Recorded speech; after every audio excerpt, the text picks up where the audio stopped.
Hello বন্ধুরা, আপনারা সবাই কেমন আছেন? আশা করি প্রত্যেকে ভালো আছেন। বন্ধুরা, আজকে আমি আপনাদের জানাবো যে যুবশ্রী ভাতা আবেদন করার জন্য যদি আপনাদের কাছ থেকে কোনো মাধ্যমিকের ডকুমেন্টস নেই বা আপনারা মাধ্যমিকে ফেল করেছেন বা আপনাদের কাছ থেকে যে ডকুমেন্টস চাইছে সেই ডকুমেন্টসগুলি নেই, তো আপনারা কিভাবে মাধ্যমিক না থাকলেও যুবশ্রী ভাতার জন্য আবেদন করবেন এবং আপনারাও প্রত্যেক মাসে ১,৫০০ টাকা করে পাবেন। তো আপনাদের রিকোয়েস্ট করব ভিডিওটি স্কিপ না করে পুরোটাই দেখবেন। আর আপনারা যদি আমার এই ইউটিউব চ্যানেলে নতুন হয়ে থাকেন তো চ্যানেলটিকে অবশ্যই সাবস্ক্রাইব করবেন। কারণ আপনাদের একটি মূল্যবান সাবস্ক্রাইব এই চ্যানেলের জন্য অত্যন্ত গুরুত্বপূর্ণ। আর বন্ধুরা, চ্যানেল সাবস্ক্রাইব করতে কোনো প্রকার টাকা পয়সা লাগে না। So please subscribe the channel. তো বন্ধুরা দেখুন, প্রথমত আপনাদের জানিয়ে রাখি যে যুবশ্রী ভাতা কি? দেখুন বন্ধুরা, যুবশ্রী ভাতা হচ্ছে ওয়েস্ট বেঙ্গলের ক্যান্ডিডেটদের জন্য, ওয়েস্ট বেঙ্গলের মাধ্যমিক পাস যুবক-যুবতীদের জন্য এটা মমতা সরকার চালু করেছেন, যেটা কিন্তু ২০২৬-এর ফেব্রুয়ারি মাস থেকে শুরু হয়েছে এর আবেদন। এটা প্রথমত অফলাইন হচ্ছিল এবং অনলাইনেও চালু হয়ে গেছে এবং এই আবেদন কিন্তু ২০২৪-২৬-এর ফেব্রুয়ারি মাস থেকে ২০০০ ফেব্রুয়ারি মাসের ২৬ তারিখ অবধি চলবে এবং এর টাকা কিন্তু 1st এপ্রিল থেকে ২০২৬-এ দেওয়া হবে। তো এখন কথা হচ্ছে যে মেইন পয়েন্ট হচ্ছে যে যাদের কাছে মাধ্যমিকের কোনো রেজাল্ট নেই বা যারা মাধ্যমিকে ফেল করেছেন বা যারা মাধ্যমিকে ১ টা বা ২ টো সাবজেক্টে ফেল করে আছে, তো আবার যারা 9 পাস করে বসে আছে কিন্তু মাধ্যমিক পরীক্ষা দেয়নি। তো তারা কিভাবে যুবশ্রী ভাতার জন্য আবেদন করবেন?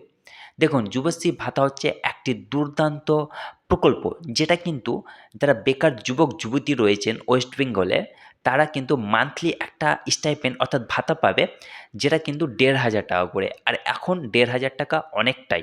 কারণ আপনি অন্য কোনো কাজ করতে যদি মাসিক ১,৫০০ টাকা পান, সেটা কিন্তু আপনাদের ফাইন্যান্সিয়াল দিক থেকে অনেকটাই সাপোর্ট হবে। যেটা কিন্তু আপনার মোবাইল রিচার্জ থেকে শুরু করে, বাইকের তেল থেকে শুরু করে, আম কেউ রুম ভাড়া নিয়ে পড়াশোনা করে বা বাইরে থাকে, মেস থাকে, তাদেরও এটা একটা খরচ বহন করার একটি বিরাট অপরচুনিটি। তো যাদের কাছে মাধ্যমিক পাস করে আছো, যাদের কাছে মাধ্যমিক রেজাল্ট রয়েছে, তাদের জন্য তো এটা দুর্দান্ত অফার। কিন্তু যাদের কাছে মাধ্যমিকের কোনো রেজাল্ট নেই, মাধ্যমিক পাস করোনি বা 9 অবধি পড়াশোনা করেছেন বা 8 অবধি পড়াশোনা করেছেন এবং পড়াশোনা ছেড়ে দিয়েছেন, তো তাদের জন্য আ এটায় আবেদন করা যাচ্ছে না। তো আমি আপনাদের কিছু উপায় বলে দেবো, যে উপায়গুলির মাধ্যমে কিন্তু আপনারা যুবশ্রী ভাতার জন্য আবেদন করতে পারবেন। তো দেখুন, ২০২৬-এ মমতা সরকার যে গাইডলাইন জারি করেছে যে যুবশ্রী ভাতা পাওয়ার জন্য কী যোগ্যতা হতে হবে, আ য এর এই যে গাইডলাইন রয়েছে সেই গাইডলাইনের মধ্যে রয়েছে যেসব মাধ্যমিক বেকার যুবক-যুবতীরা রয়েছে ওয়েস্ট বেঙ্গলের, তারা যদি মাধ্যমিক পাস করে থাকে এবং তাদের বয়স যদি ২১ থেকে ৪০ বছরের মধ্যে হয়ে থাকে, তারাই কিন্তু যুবশ্রী ভাতার জন্য আবেদন করতে পারবেন এবং তারাই কিন্তু মান্থলি ১,৫০০ টাকা করে যুবশ্রী ভাতার জন্য পাবেন। এবার কথা হচ্ছে যে আপনাদের কাছে তো কোনো মাধ্যমিকের রেজাল্ট নেই, মাধ্যমিক পাস করেননি বা মাধ্যমিকে ফেল করে আছেন।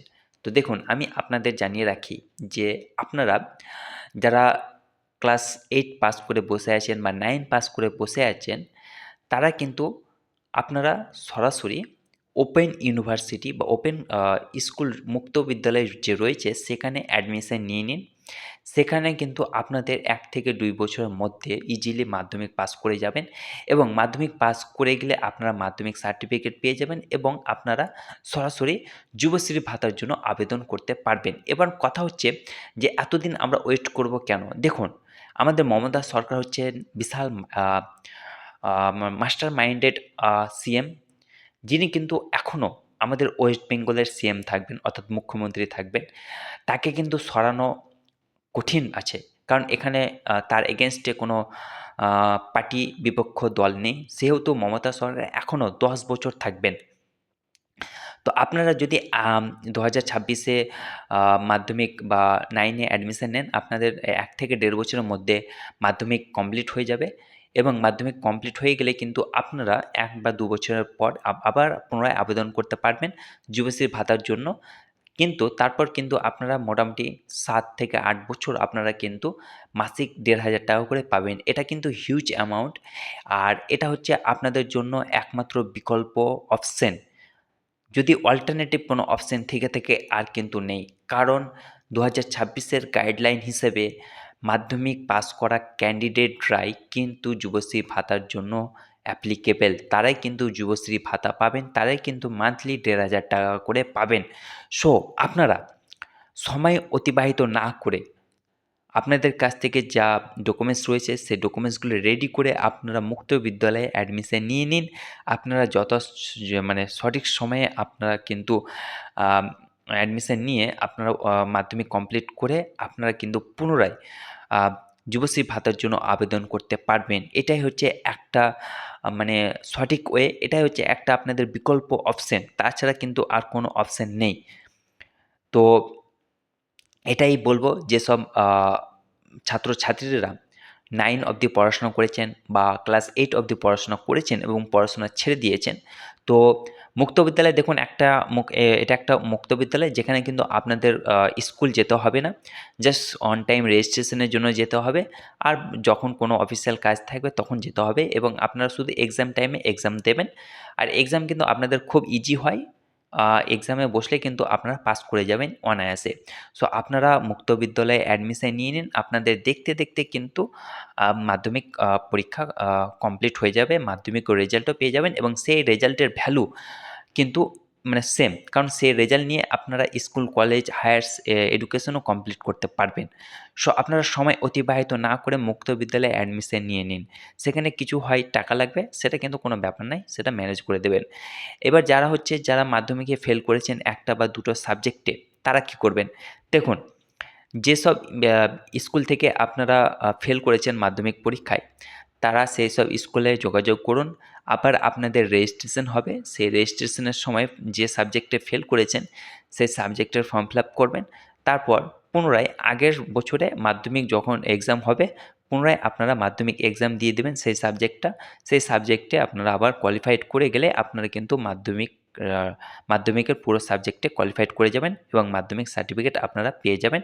তখন কিন্তু আপনারা আবার যুবশ্রীর জন্য আবেদন করতে পারবেন এবং আপনারাও প্রত্যেকেই মান্থলি ১,৫০০ টাকা করে পাবেন।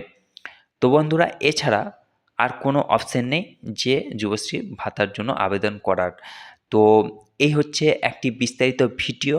আশা করি ভিডিওটি আপনাদের ভালো লেগেছে। ভিডিওটি ভালো লাগলে ভিডিওটিকে অবশ্যই লাইক করবেন, বন্ধুদের মাঝে শেয়ার করবেন আর চ্যানেলটিকে অবশ্যই সাবস্ক্রাইব করবেন। আর কমেন্টস করে জানাবেন যে ভিডিওটি আপনাদের কেমন লেগেছে এবং আপনারা কোথা থেকে দেখছেন। ভালো থাকুন, সুস্থ থাকুন। ধন্যবাদ।